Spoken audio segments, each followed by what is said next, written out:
Apart from lecturing at UPNG's medical school as a senior lecturer in ophthalmology, the country's chief ophthalmologist is also a consultant at Port Moresby General Hospital's High Clinic. Although small in terms of its size, the clinic receives 400 patients weekly.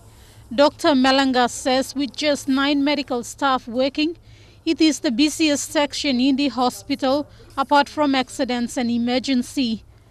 POMGEN's eye clinic is one out of the other 5 that we have in the country, with just 10 specialized doctors spread out in these centers.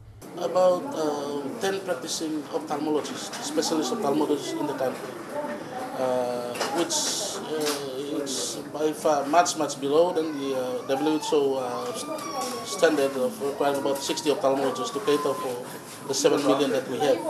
In the country, there is still not enough to cover the whole country, and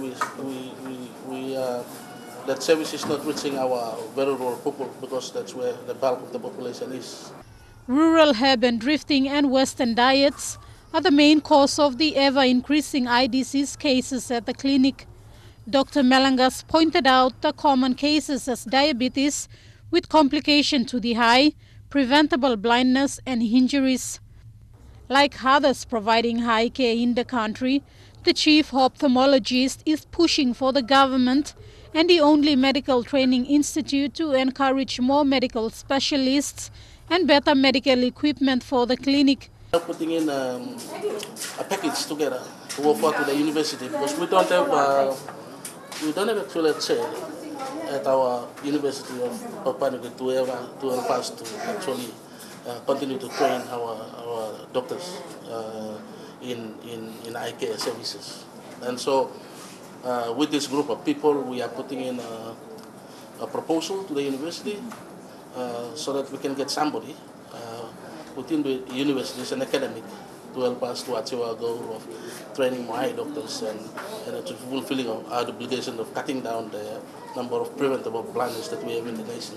Yes, in fact, that is the thing that we are also pushing the government and also the management of, especially of this hospital, because we have to provide tertiary health services, is to upgrade our equipments.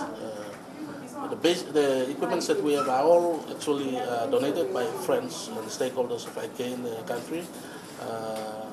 They have been bought by their own money, and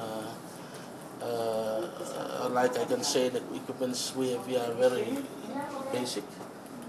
He said with a shortfall in specialized doctors and standardized equipment, patients with complicated cases are referred overseas for treatment.